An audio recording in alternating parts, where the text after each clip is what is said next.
వందల సంవత్సరాల క్రితం ఎలా కలిసి ఉంటారు ఇక్కడంటే అతను చెప్పలేక ఎక్స్ప్రెషన్కి వాళ్ళ భాష వేరు, వీళ్ళ భాష వేరు. పాలు పంచదార తెప్పించండి, పాలు పంచదార వాడు జేబులో తీసాడో మరి ఎక్కడి నుంచి తీసాడో కలిపి చూపించట. ఇలా కలిసిపోతాం మీలో. మళ్ళీ నువ్వు పంచదారని వేరు చేయలేవు, పాలు వేరు చేయలేవు. ఒక్క అవకాశం ఇవి, దా వచ్చి మా దేశంలో ఉండి చూసుకుంటాం మిమ్మల్ని ఎవడ వెంటాడుతున్నాడు అని. ఆ పార్సీలు అలా మనం చెప్పి తీసుకొచ్చిన పార్సీలు వాళ్ళ వల్ల ఈ దేశానికి ఎంత మంచి జరిగిందంటే, మొట్టమొదటిసారిగా ఇండియాలో జరుగుతున్న అన్యాయం బ్రిటిష్ పార్లమెంట్లో దడదళ్ళాడించిన వాడు దాదాబాయి నౌరోజీ పార్సీ. ఈ దేశంలో విప్లవం తీసుకొచ్చాడు. ఏది? పారిశ్రామిక విప్లవం. జంషెడ్జీ టాటా పార్సీ. ఈ దేశంలో ఏ మిలిటరీ వాడికి రానంత గ్లామర్ ఉన్న మిలిటరీ మ్యాన్ ఎవడో మానేక్ షా పార్సీ. అలాగే హోమీ బాబా అణు విద్యుత్తు ఎవరు? పార్సీ. మన ధర్మం ఏం నమ్ముతుందంటే, మనం ఒకడికి ఉపకారం చేస్తే దేవుడు వాడి ద్వారా 10 ఇత్తలు ఉపకారం చేస్తాడు మనకి. మనం నమ్ముతాం. మనం ఎవడో తెలియనివాడన్నా కష్టంలో ఉన్నాడంటే మన అందరికీ ఉంది ఈ దేశంలో. అది సనాతన ధర్మం మనకి ఎక్కించేశారు. అది కష్టంలో ఉన్నవాడిని కాకొచ్చి చూసి అట్లీస్ట్ జాలి పడకపోతే మనకే గిల్టీగా ఉంటుంది.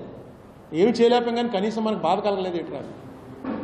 దాన్ని మార్చే ప్రయత్నాలు జరుగుతున్నాయి. దయచేసి ఈ సమయంలో ఉత్తునే నాకు తెలిసిన బాగా చాలా క్లోజ్ ఫ్రెండ్స్ కూడా ఏంటో అలా పోతున్నారు అందులోకి.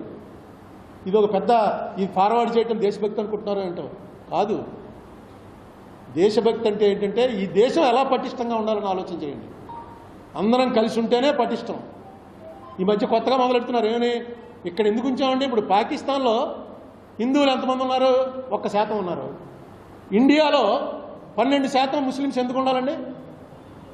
వీళ్ళని పంపించేయండి పాకిస్తాన్. ఇది ఒక పెద్ద లెక్క వేసి పంపిస్తారు. వాళ్ళకి తెలియనటువంటి విషయం ఏంటంటే, పాకిస్తాన్ అనేది ఇండియా నుంచి విడిపోయి ఏర్పడలా, పంజాబ్లోంచి విడిపోయి ఏర్పడింది. పంజాబ్లో ముస్లింలు ఎంతమంది ఉన్నారు చూడండి, ఎవరు లేరు, 1% కూడా లేరు. ఇక్కడ లెక్కేస్తాడు. మన రాజమండ్రిలో మన సాహిబులు ఏం చేశారు?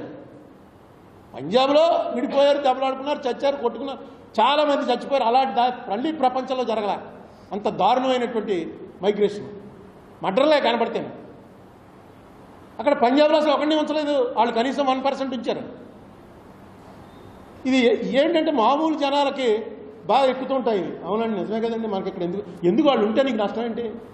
ఈవేళ రాజమండ్రిలో నిజంగా నాకు తెలుసు వైభవంగా బతికినటువంటి ముస్లిమ్స్ నాకు తెలుసు. ఎందుకంటే మా క్లాస్మేట్స్ అందరూ ముస్లిమ్సే. ఈవేళ వాళ్ళ పరిస్థితి ఏంటో తెలుసు.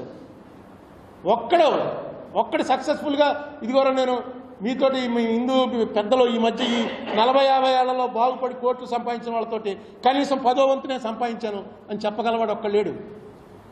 బజార్లో ఆస్తుల్లో 30% ముస్లిమ్స్వే ఉండే వేళ ఏమీ లేదు. ఏదో కొత్తగా యాంటీ ముస్లిం హేట్రెడ్ అనేది డెవలప్ చేస్తున్నారు. అదొద్దు. యాంటీ పాకిస్తాన్, ఎస్, పాకిస్తాన్ వాళ్ళు మనం అంటే పడదు, మనం పాకిస్తాన్ని టాలరేట్ చేసే సమస్య లేదు. వాళ్ళు ఇలాంటివన్నీ చేస్తుంటారు. ఎందుకంటే చిన్న దేశం కాబట్టి ఎప్పుడు బలమైన వాడు ఎదురుకుండా వచ్చి పోరాడతాడు. బలహీనలో అనుకోండి మనం పోతూ వెనక నుంచి రాయిచ్చు కొట్టడం, ఎవడో తెలియకుండా చీకట్లో వచ్చి దెప్పకాయ కొట్టి పారిపోవటం, ఇవన్నీ చిన్న లెవెల్లో ఏంటంటే దాని అర్థం వాడు ఎదురు పడితే అవతల చంపేస్తాడేమో అని భయం. సేమ్ పాకిస్తాన్ అంతే. వాళ్ళు మొన్న చేసిన టెర్రరిస్ట్ యాక్టివిటీ అన్నది ప్రపంచం అంతా ఖండిస్తోంది. ముఖ్యంగా ముస్లిం దేశాలు ఖండిస్తున్నాయి, ముస్లిం దేశాలన్నీ ఖండిస్తున్నాయి. ఇంకో విషయం మీకు తెలియదు ఏంటంటే, ఇండియాలో ఒక్కచోట హిందూ మతం ఉందనుకోకండి. ఇండోనేషియా అనేటువంటి దేశం ఒకసారి చూడండి. ఇండోనేషియా అనేటువంటి దేశం పూర్వం మన వాళ్ళే ఉండేవారేమో, పూర్తిగా ఇస్లామిక్ దేశం అయిపోయింది. ఇండోనేషియాలో ఉన్నంతమంది ముస్లిమ్స్ ప్రపంచంలో ఏ దేశంలోనూ లేరు. ప్రపంచం మొత్తం మీద హైయెస్ట్ నెంబర్ ఆఫ్ ముస్లిమ్స్ ఉన్న దేశం ఇండోనేషియా.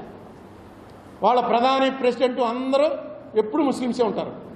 మన 3 సింహాలలాగా వాళ్ళ సింబల్ ఏంటో తెలుసా అండి?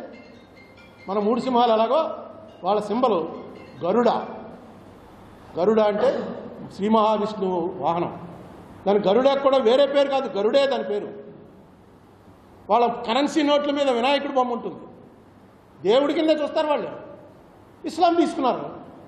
వాళ్ళు చేయడం నమాజ్ చేస్తారు, మసీదుకి వెళ్తారు. వాళ్ళ పాత పోగొట్టుకోలే. అక్కడ రామాయణం, భారతం, థాయిలాండ్లో ఇక్కడ ఎవరన్నా బ్యాంకాక్ వెళ్ళిన వాళ్ళు ఉంటే బ్యాంకాక్ ఎయిర్పోర్ట్లో దిగ్గానే మనకు కనిపించేది. మనకి ఇండియాలో ఎక్కడ కనిపించదు. పెద్ద ఈ బిల్డింగ్ అంత విగ్రహం ఈ బిల్డింగ్ ఎంత ఉంటుంది విగ్రహం, పెద్ద విగ్రహం, ఇటేపు ఒక 30 మంది, అటేపు ఒక 30 మంది. ఏంట్రా అని అలా చూస్తే నాకు గుర్తొచ్చింది క్షీరసాగర మదనం. మధ్యలో ఏమో శ్రీ మహావిష్ణువు ఉంటాడు, పెద్ద సర్పం, ఇటు రాక్షసులు కూరలు ఏవో పెట్టారు, ఇటేమో కిరీటాలు పెట్టి దేవతలు లాగుతూ ఉంటారు.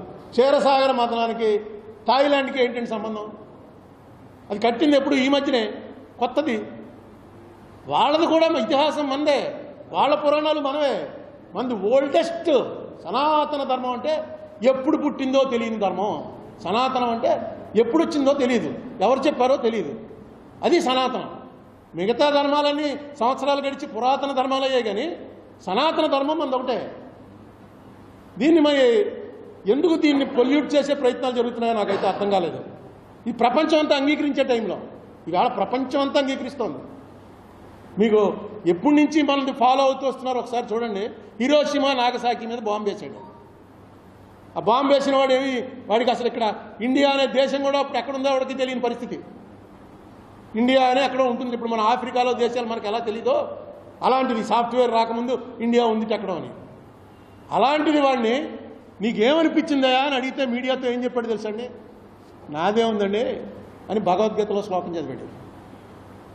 భగవద్గీతలో శ్లోకం చదివి మొత్తం చంపేసేవాడు, పేల్చేసేవాడు, పేలగొట్టేసేవాడు, విధ్వంసం చేసేవాడు అన్నీ కూడా భగవంతుడే.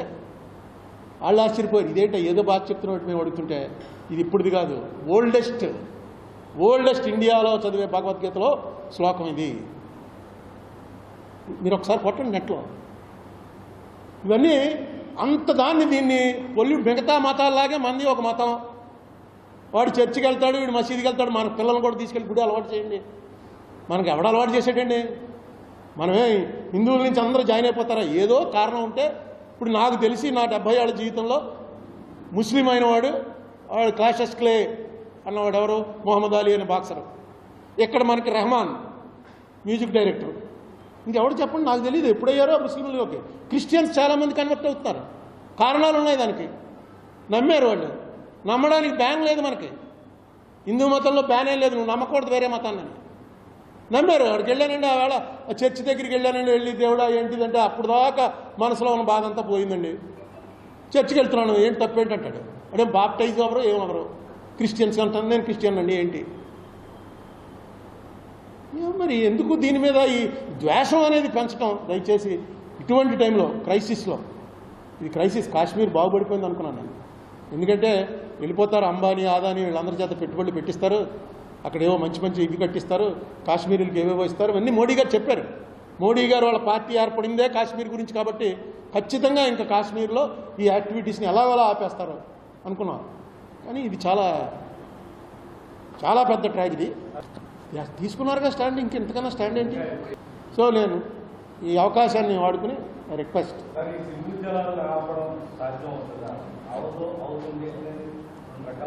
నా ఉద్దేశంలో వాటి మీద ఇప్పుడు డిస్కస్ చేయడం కరెక్ట్ కాదు. ఏదో థ్రెట్.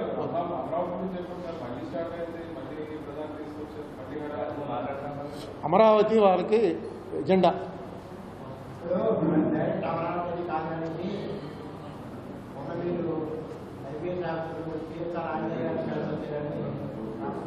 అవును, కలిసి వచ్చానండి.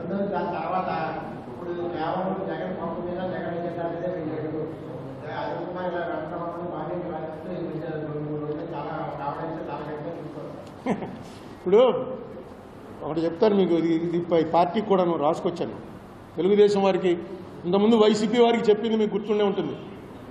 నెల్సన్ మండేలా స్టోరీ చెప్పాను, గుర్తుంది కదా? నెల్సన్ మండేలా మీద ఉచ్చబోసేవాడు ఒకడు వచ్చి, ఓ జైలరు, దీని చేత పని చేయిస్తూ మధ్యలో వచ్చి కావాలని, అంటే దారుణమైన అవమానం అన్నమాట అది. అతను ఒక రెస్టారెంట్కి నెల్సన్ మండేలా ప్రెసిడెంట్ అయిన తర్వాత వెళ్తే ఓ మూల ఒకడు వణికిపోతుంటే మండేలా పక్కన ఉన్న సెక్యూరిటీ వాళ్ళతో అతను ఎలా తీసుకురా అని చెప్పాడు.